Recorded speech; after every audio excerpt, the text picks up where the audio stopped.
ഇവൻ നിന്റെ കൂടെ +2 പഠിച്ചതല്ലേ? ഇവൻ പ്രയാതത്തിനെ കൊഴിപ്പിക്കോ? എന്റെ അമ്മയോ മന്ത്രവാദി നല്ല ഇലക്ട്രീഷ്യനാ. അവൻ കണ്ടറിഞ്ഞൂടെ? അയ്യേ എന്തായേ +2 കഴിഞ്ഞപ്പോ അവന്റെ വീട്ടുകാരി ഉന്തി നള്ളി 4-5 വർഷത്തെ കോഴ്സ് എടുപ്പിച്ചില്ലേ? അതാണ് അവൻ രക്ഷപ്പെട്ടു. ഇതുകൊണ്ടൊക്കെ എന്ത് ശമ്പളം കിട്ടാനാ? ശമ്പളമല്ലമ്മേ, ലാഭം. ഇനി പ്രകാശിക്കട്ടെ നിങ്ങളുടെ സ്വപ്നങ്ങൾ. വിക്ടറി ITI ഷൊർണൂർ അഡ്മിഷൻ ആരംഭിച്ചിരിക്കുന്നു. കേന്ദ്ര സർക്കാരിന്റെ നയങ്ങൾക്കെതിരെ നടത്തുന്ന അഖിലേന്ത്യാ പണിമുടക്കിനോടനുബന്ധിച്ച് ചേലക്കരയിൽ CPIM-ന്റെ നേതൃത്വത്തിൽ പ്രകടനവും പൊതുയോഗവും നടത്തി.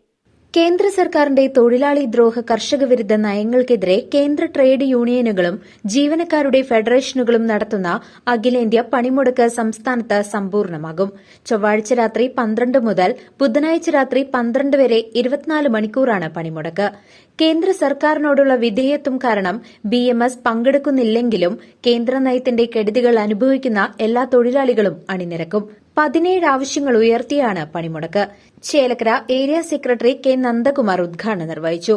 യോഗത്തിൽ AITUC ചേലക്കര നിയോജകമണ്ഡലം സെക്രട്ടറി PS. ശ്രീദാസ് അധ്യക്ഷത വഹിച്ചു. യോഗത്തിൽ OS. സജി, TN. പ്രഭാകരൻ, സുമ അയ്യപ്പൻ തുടങ്ങിയവർ സംസാരിച്ചു. PA. ജാഫർ സ്വാഗതവും KT. വിനോദ് നന്ദിയും പറഞ്ഞു. 2014-ലും 2019-ലും അധികാരത്തിൽ വന്ന നരേന്ദ്രമോദി ഈ രാജ്യത്തെ ജനങ്ങൾക്ക് മുമ്പിൽ വെച്ചുള്ള വാഗ്ദാനങ്ങൾ നിരവധിയാണ്. അതെല്ലാം ലംഘിക്കപ്പെട്ടു. വർഷം തോറും 2 കോടി തൊഴിൽ എന്നാണ് വാഗ്ദാനം ചെയ്ത യുവാക്കൾക്ക് വേണ്ടി വാഗ്ദാനം ചെയ്തത്. 2 കോടി തൊഴിൽ പോയി. നിലവിൽ വരുന്ന തൊഴിൽ അവസരങ്ങളിൽ തൊഴിൽ പോസ്റ്റിംഗ് നടത്തുക, നിയമനം നടത്തുക എന്നതുപോലും നരേന്ദ്രമോദി ചെയ്തില്ല. തൊഴിലാളികൾ കാലങ്ങളായി സമരങ്ങളിലൂടെ അന്നത്തെ ഭരണാധികാരിയോട് സന്ധിയില്ലാത്ത സമരം ചെയ്ത് നേടിയെടുത്ത അവകാശങ്ങളെയൊക്കെ ഒറ്റയടിക്ക് നിയമം മൂലം രാജ്യത്ത് ഇല്ലാതാക്കുകയാണ് ചെയ്തത്. അതുമൂലം തൊഴിലാളികൾക്ക് ലഭിക്കേണ്ട പല ആനുകൂല്യങ്ങളും നഷ്ടപ്പെട്ടു എന്ന് മാത്രമല്ല, ഒരു മുതലാളിക്ക് ഒരു തൊഴിലാളിയെ പിരിച്ചുവിടാൻ യാതൊരു പ്രയാസവുമില്ല.